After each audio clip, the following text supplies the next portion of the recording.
You could say I've been enjoying Marvel Rivals, a new hero-based shooter by developer NetEase. I was initially reluctant to try it because I, along with everyone I know, have a crippling case of too much Marvel, making me reflexively flee from any content they produce. But, much to my surprise, the game's a lot of fun. Among other reasons, like it being free and Loki's bulge, the game has a massive emphasis on mobility, and it's resulted in some of the most exciting PvP gameplay I've experienced in a really long time. I mean, some characters straight up won't touch the ground willingly, they will only fly, and that's alongside characters like Spider-Man and Moon Knight, who have really intricate rules dictating their movement. So, I wanted to talk about it. I hope you enjoy. As I said, what really drew me to Rivals in the start was its insane mobility. There's characters you expect that from, like Spider-Man or the Human Torch, but even characters like the Punisher become somewhat defined by the different ways they engage with the battlefield itself. We'll start with my beloved, my first lord and main, good old Rocket Raccoon. His primary fire is a machine gun, but whatever, unbind that button for all I care. His secondary fires these orbs that bounce off the environment and heal nearby allies as they move, slowing near friends to heal them a little bit longer. He can also wall run. He can't stick in place like Spidey or Venom Rocket has to keep moving, but he's extremely quick and he can hop on and off walls basically whatever he wants for free. With just those two abilities and one more aspect we'll get to in a moment, I knew this guy was probably going to be my favorite character. Amongst other things, those two skills together make this possible, getting borderline maximum value from complete safety. There's TikTok channels entirely dedicated to finding roach spots where this raccoon can sit invisibly and heal his team. Rocket has a reputation for being kinda boring, and if this is how you play Rocket, I don't disagree. There's an undeniable satisfaction to it, the sense that you've gamed the system and done your job without ever getting in harm's way, and at most skill levels, this will out-heal most players' damage capabilities. It's also surprisingly helpful for new players to do this, since it gets them thinking about the shifting environments around them a little more than they would otherwise. But do you want to see how I play Rocket?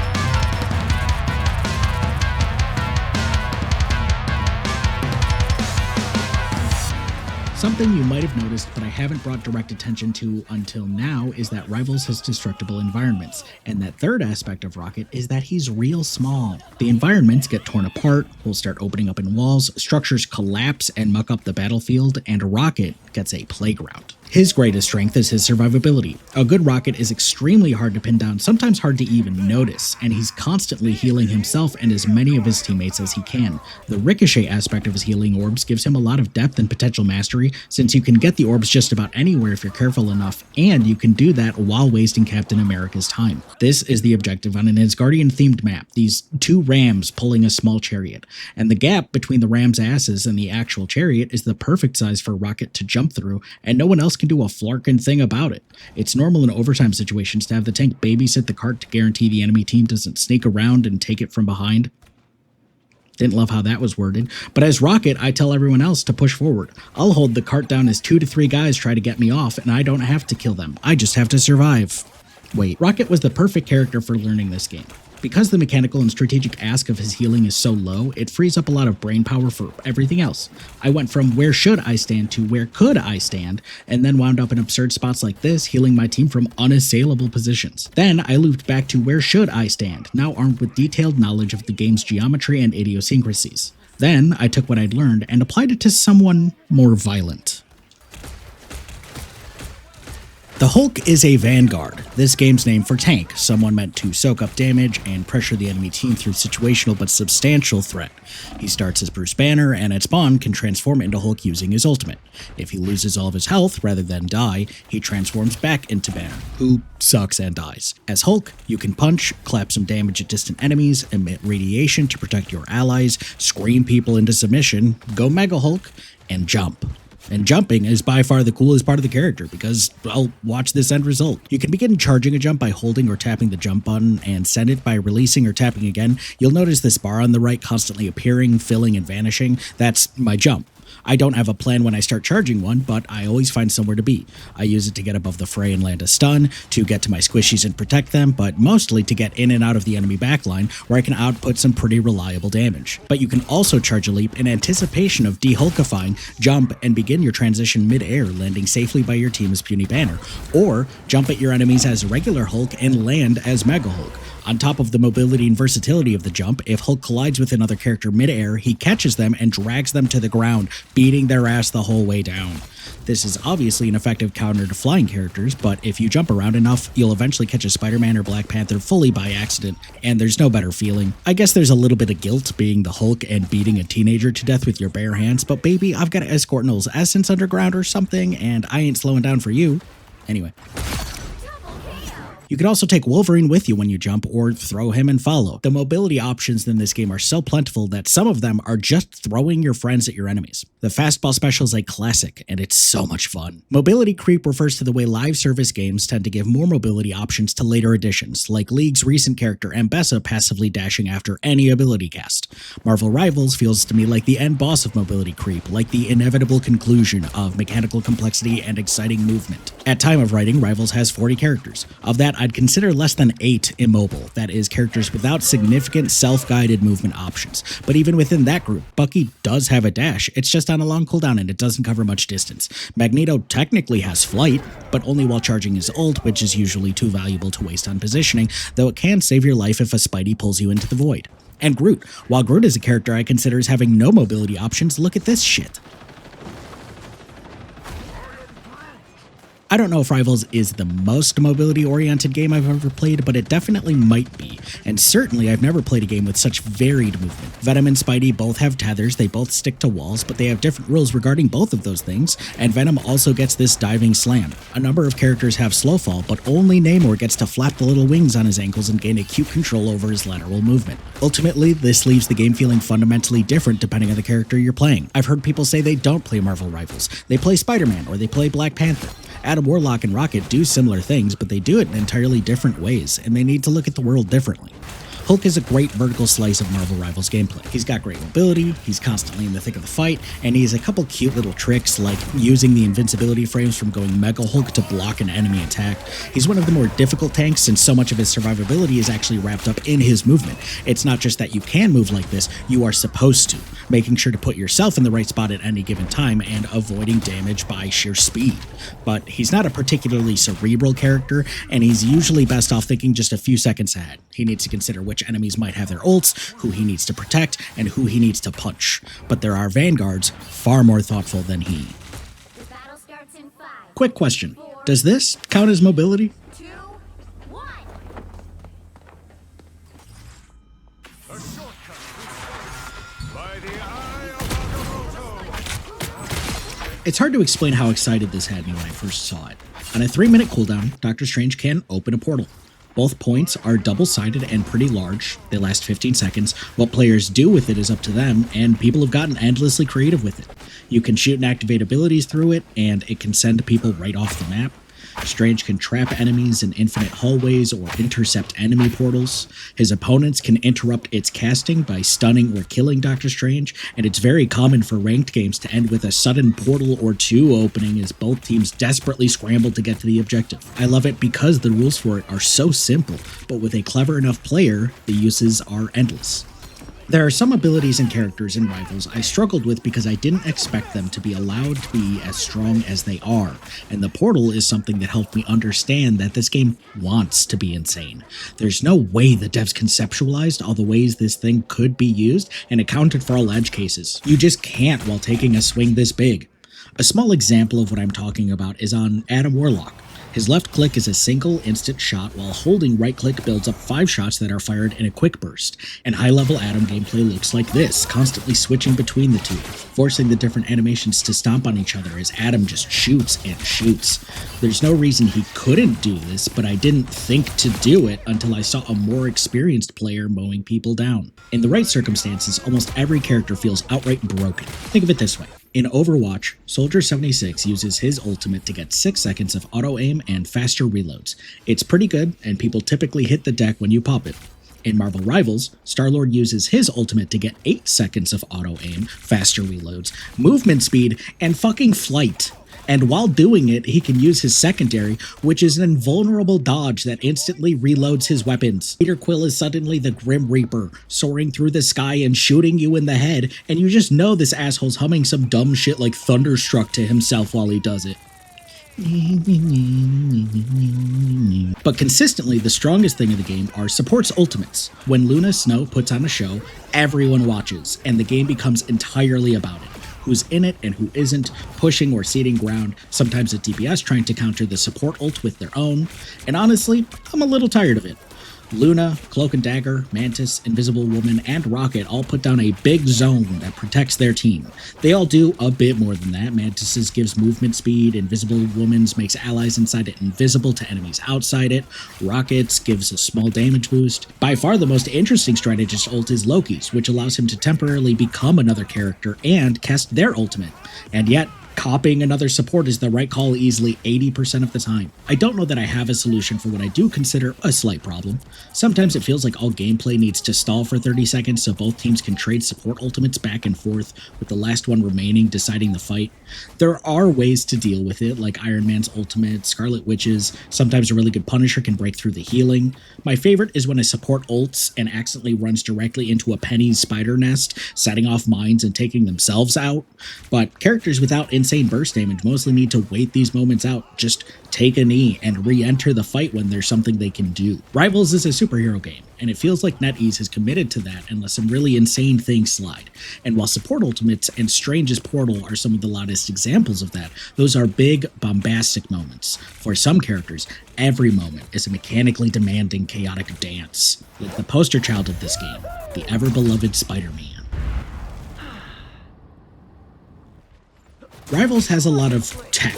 Difficult combos, fancy movement, fringe cases. This section is going to get dense. Let's talk about Spider-Man. First, his kit. His right click shoots out a web cluster, and his left click is a simple punch that deals bonus damage against enemies marked by the cluster.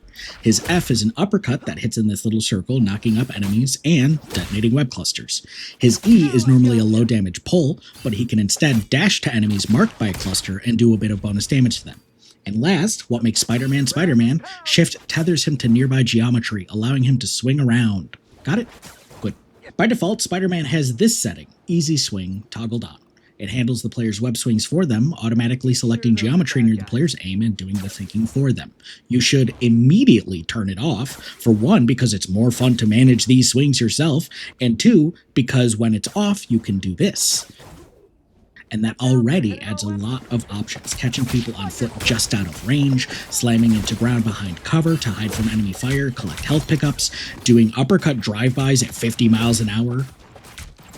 But it can also be used to set up bunny hops, a bread and butter part of Spidey's kit that squeezes extra movement out of his somewhat limited tethers.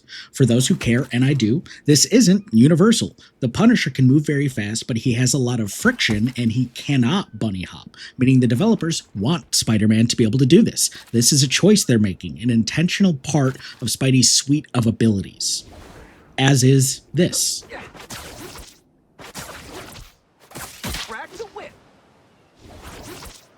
I'm convinced this won't stay. Eventually, NetEase will cave and they'll put a limit on the range of the pull or something similar. I'm not saying they should get rid of it, I just think they will because people fucking hate Spider-Man, and as long as he has the ability to do this, the rest of his kit needs to account for it. But this will probably stay. Now I got you. In slow-mo, here's what's happening. I fire out a web cluster and then activate my tether, pulling the marked enemy toward me. I punch them, stomp the ending of that animation with another web cluster, and then immediately uppercut, detonating that second mark. This sequence is built entirely on animation cancels, a technique that allows players to complete an action early by forcing another action over it. Two normal punches looks like this. Punch, cluster, punch looks like this.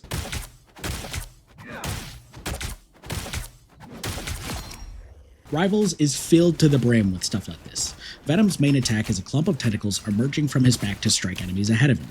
If he does a melee just after clicking, it won't interrupt the tentacles, meaning he can basically do both at once for a slight increase in damage at the cost of a little bit more to manage. Johnny Storm can do the same meleeing between shots, but with the goal of causing his own silhouette to twitch and writhe in the air, making him an even harder target. With me so far? Okay.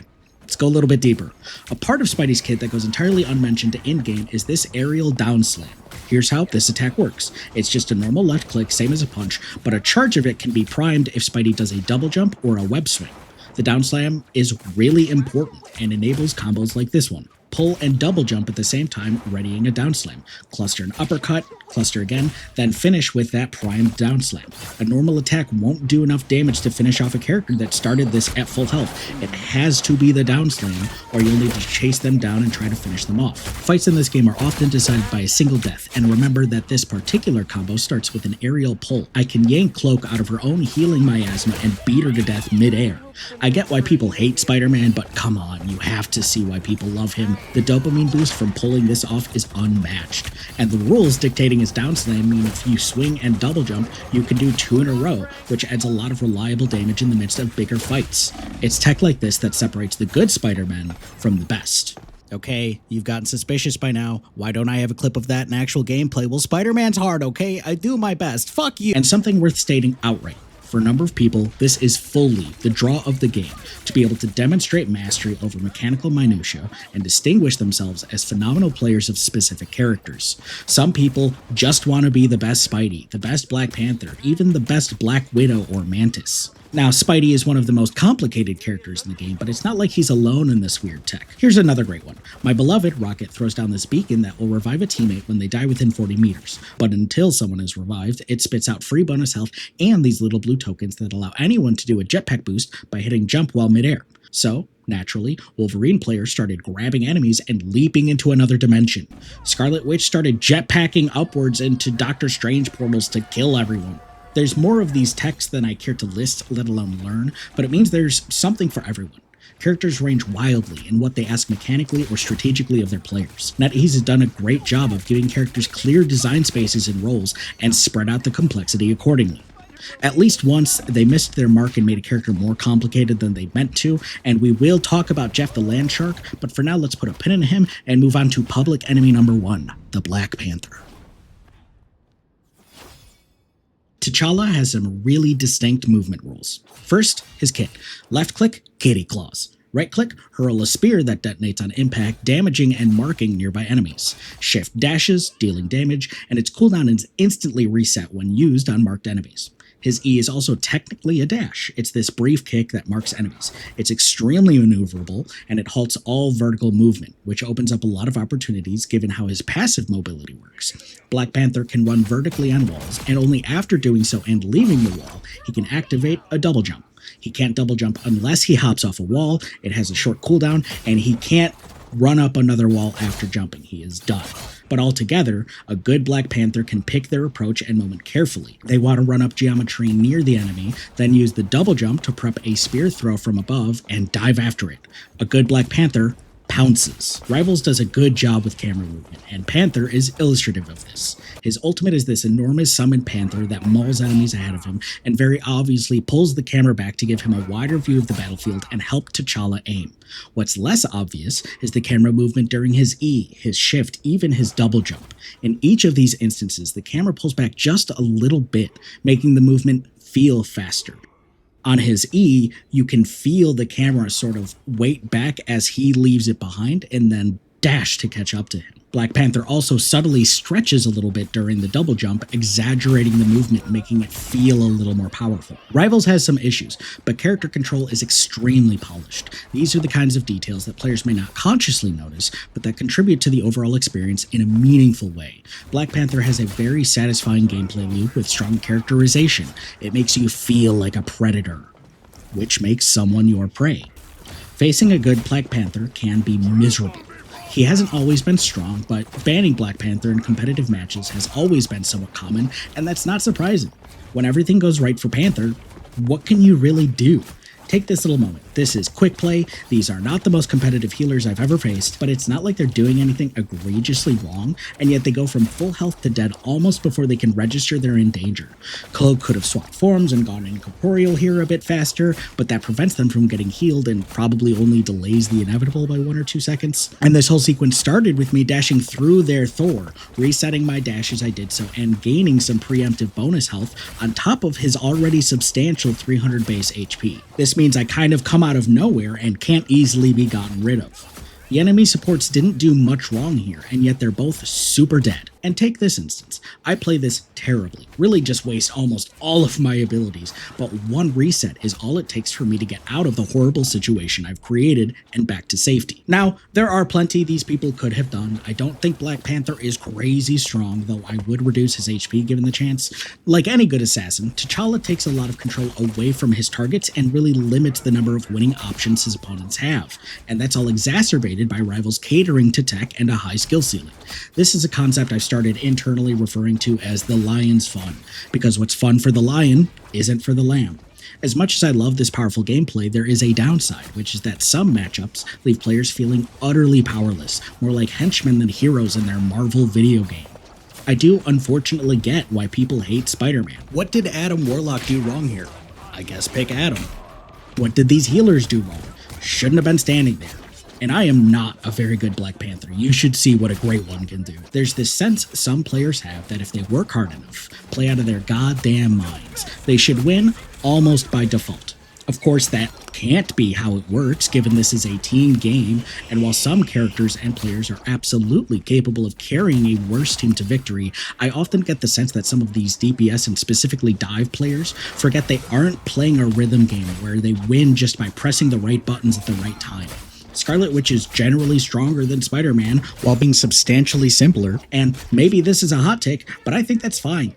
The disparity isn't too great, and Spider-Man still has insane tools he can use to get an edge, plus it makes me root for the Spider-Man. I'm that guy on the train handing him back his mask and hoping he doesn't hang it up just yet. We found something.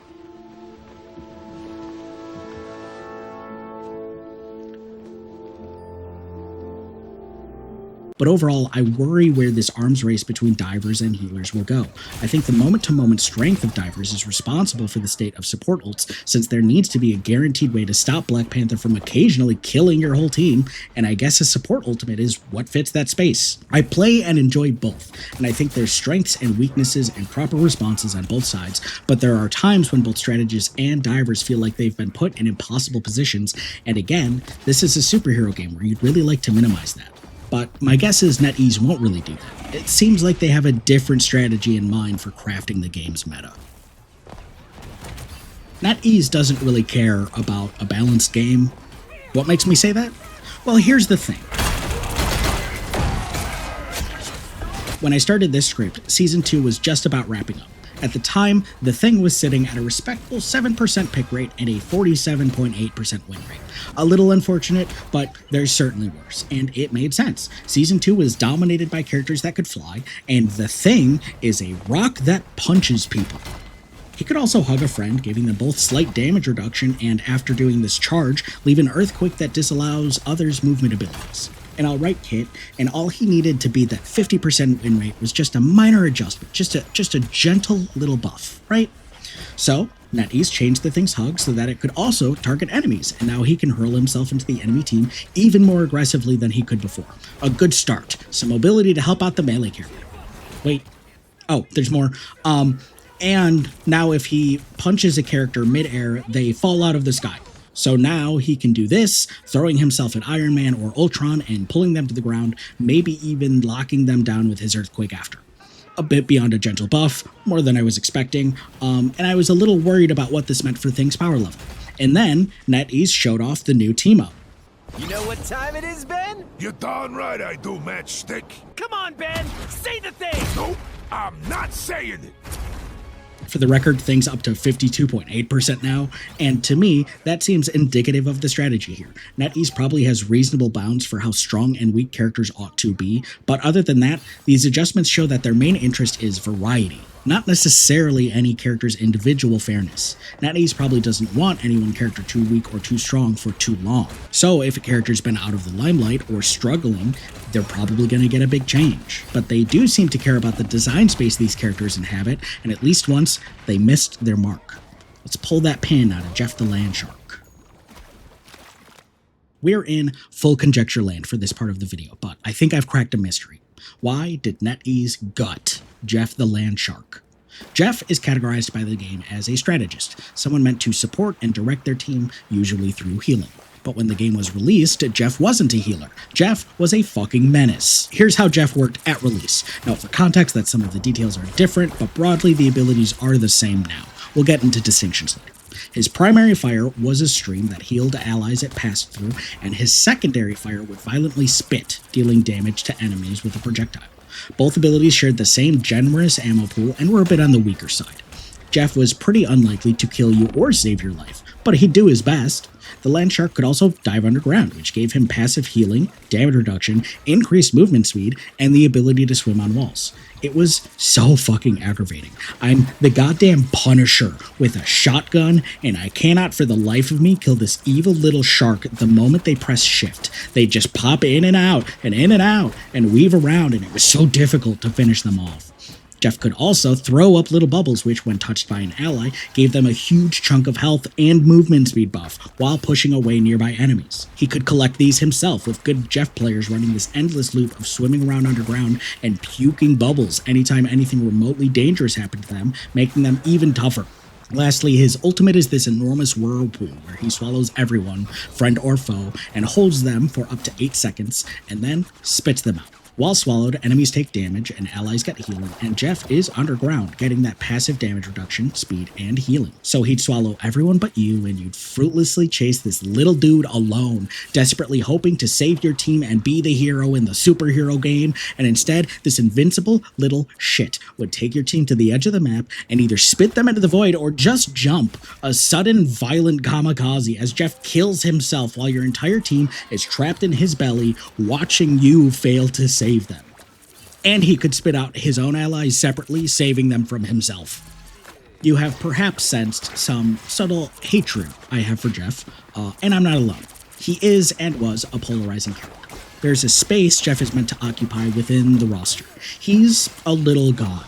I mean, fucking look at him. His name is Jeff the Landshark. He wears a collar and has an emote where he tries to figure out shoes. I think the developers wanted a cute, simple character that sat safely in the backline and asked very little mechanically of the player controlling them, while still having big, visible, dopamine-y impact moments. He sits there with his stretch stream, healing his buddies, and sometimes eats everyone, but that's not what Jeff was. See, good Jeff players were actually flankers. With his survivability and unlimited range, he was great at getting around the enemy team and pestering them from odd angles, forcing engagement. An enemy Jeff could get behind your team's healers and shoot them in the back, either making them turn around and stop protecting their frontline teammates, or for someone else to abandon the frontline and pester Jeff in return. It was most common to run him with 2 other healers, giving his team plenty of survivability during Jeff's frequent absences. And because he was just so damn hard to kill, he could bother you as much as he wanted. Admittedly, that was the best case scenario for Jeff. Obviously, the player could make mistakes, an opponent could make a good play. Picking Jeff was not a win the game button, but a good Jeff could be really difficult to deal with in the same way that Panther is, and unfortunately, he was not what the developers wanted him to be. Here's something fun. Jeff and Thor had big changes at the same time and were sometimes coupled together in press releases, leading players to start referring to Thor's changes as a rework, but NetEase specifically did not do that. Thor received changes. Jeff received a rework. Now, instead of his jet stream and spit sharing ammo, his spit gets up to 3 charges that recharge pretty slowly. His stream also damages enemies to compensate for some of the lost power, but it's a huge distinction. Jeff just can't really duel anymore. He does not have the ammo pool or the damage output. They also cut down on his survivability dramatically. Now, his bubbles heal a little bit more than they did before, but they do so over time, giving him much less immediate recovery in a close situation. And maybe biggest of all, Jeff has a limit on how much time he can spend underground, 6 seconds. And it takes 8 to recharge the bar. The end result is a completely different character, one more in line with the design space I expect NetEase wanted Jeff to occupy. Given his newfound squishiness and limited damage output, he's mostly forced to stay behind his team and hold left click. Like, this is optimal Jeff gameplay now. Personally, I didn't love old Jeff. In a game full of bullshit, I found his ultimate ability a touch too far, but that was it. I just wanted it to be easier to avoid the whirlpool or to save my teammates. I thought pretty early in the game's life that the devs had missed their mark, and I hoped that they were as excited about that as I was. Because Jeff was really cool. I hated him. A lot of people did. He was sometimes really frustrating to deal with, but the gameplay space he actually occupied, this kind of immortal flanker, was really interesting and engaging to interact with. He was a fun puzzle to solve when played against, and it was easy to see how players could have a ton of fun being this little demon. I'm certain there were players that played him hoping for a little guy, found out he was a bit of an assassin, and swapped to someone else. But I'm sure there were people that leaned in, accidentally pushing themselves out of the healbot nest and into more active roles they may have been scared to try otherwise. That's great. As a developer, even if it's not what I wanted, once the character is in players' hands, it's important to understand what they find fun about it and polish that gameplay. But they didn't. It feels a little bit like Jeff was lobotomized. We've talked about how the game accepts and sometimes promotes a lot of mechanical complexity, and here's one of the few cases in which they did the opposite, dramatically dumbing down gameplay. And what's a little worse is his new numbers aren't very good, so he's just sitting at a 44% win rate. He sucks and he's less fun. God, what a tragedy.